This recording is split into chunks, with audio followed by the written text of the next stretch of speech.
మనం అనుకున్నట్టుగా వశీకరణం. ఈ వశీకరణం అనేది ఎలా ఉంటుంది అంటే గనక, వశీకరణలో చాలా రకాలుంటాయి. దీంట్లో మనం కొన్ని తీసుకుంటే గనక, ఈ వశీకరణ అనేటువంటి విద్య మనకి పూర్వకాలం నుంచి ఉందండోయ్! ఈ పూర్వకాలంలో ఏం చేసేవారంటే, ఇప్పుడు భార్యాభర్తలు అన్యోన్యంగా ఉండేందుకు వారి యొక్క కంపాటిబిలిటీ చెక్ చేసి, ఎంతోమంది వచ్చి దీవించేసి, అగ్నిదేవుడితో సాక్షిగా, నేలదేవితో సాక్షిగా, అందరూ వచ్చేసి పంచభూతాల సాక్షిగా దీవెనలిచ్చేసి భార్యాభర్తలు అన్యోన్యంగా 7 తరాల పాటు ఉండాలి. అది బాంధవ్యం, దాంపత్య జీవితం యొక్క రహస్యం. అవును కదా! అయితే ఈ దాంపత్యంలో ఒక మన పూర్వీకులు ఏం చేసేవారంటే, ఇంట్లో ఉన్నటువంటి నలుగురు అన్నదమ్ములు ఉన్నారంటే ఒకరికొకరు శృతులుండవు కదా! ఎవరి ఆలోచన వారికి, ఎవరి తెలివితేటలు వారికి ఉండేవి. అదేవిధంగా భార్య అంటే ఎక్కడి నుంచో వస్తుంది. భర్త అంటే ఎక్కడి నుంచో వస్తారు. ఒకేసారి వాళ్ళ మనసులు కుదరాలి అంటే అవ్వదు.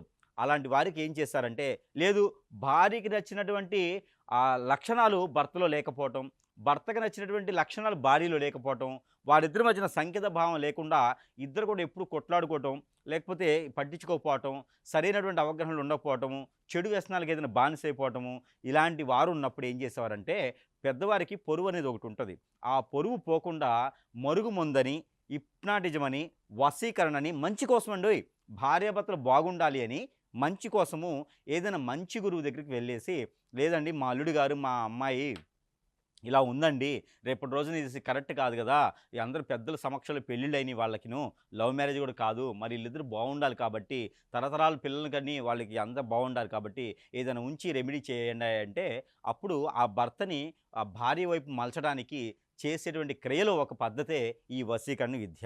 అలానే సేమ్ అదే విధంగా భార్య వైపు కూడా మా కోడలండి ఈవిడకి పరిస్థితులు బాగలేదు. నేను ఏదో తెచ్చుకున్నాను ఇంటికి. మరి అమ్మాయి మన మాట వినేటట్లు లేదు. అమ్మాయి మన మాట వినడం ద్వారా నేను కూతురులా చూసుకుంటాను. నేను కోడల్లా చూసుకోను.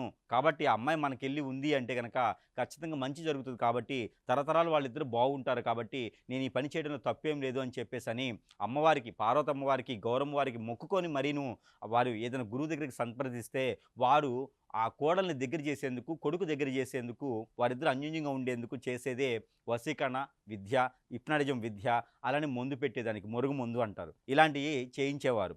ఆ తర్వాత కాలంలో ఎవరో అబ్బాయి, ఎవరో అమ్మాయిని పటాయించడం కోసం కాలేజీ పిల్లలైనా, బయట వాళ్ళైనా లేదా పెళ్ళైన ఉన్న వాళ్ళని కూడా ఈ రోజుల్లోను పటాయించడానికి ఆ అమ్మాయి మీద హిప్నటైజింగ్ చేసేయాలి నేను. ఆ అమ్మాయి నా వశం అవ్వాలి. సాయంత్రం కల్లా నాకు ఫోన్ చేసేయాలి. సాయంత్రం కల్లా నాకు దగ్గరికి వచ్చేయాలని చెప్పేసని ఏదో ఒక దగ్గరికి వెళ్ళేసి ఈ రోజుల్లో గురువు వ్యవస్థ కూడా చాలా అయిపోయింది.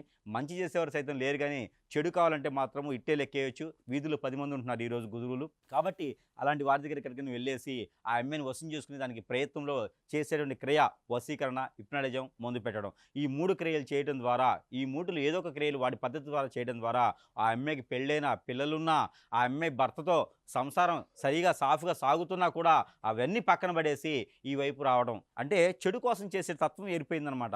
అప్పట్లోనేమో ఇద్దరు బాగుంటే, అన్యోన్యంగా ఉంటే పొరుగు ప్రఖ్యాత ఉంటుంది. మనకి గౌరవ మర్యాదలుంటాయి.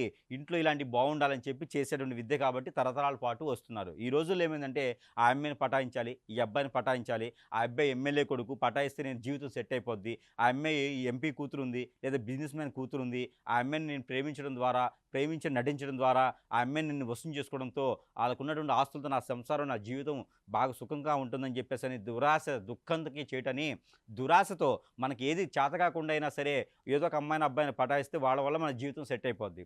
ఈ విషయమైనటువంటి ఆలోచనలో ప్రతి ఒక్కరు కూడా ఎక్కడో దగ్గరికి వెళ్ళేసి సాధించో, సంపాదించో లేతే ఏదో ఒకటి చేసేసి వారిపైన హిప్నాటిజము, మందు పెట్ట లాంటివి చేస్తూ ఉన్నారు. ఇది చేయడం ద్వారా అందరూ కూడా సంసారము నిప్పులు పాలైపోతది, బొగ్గు పాలైపోతది. ఆ సంసారంలో మొత్తం చెట్టుకొకలు గుట్టుకోలు అయిపోతా ఉంటారు.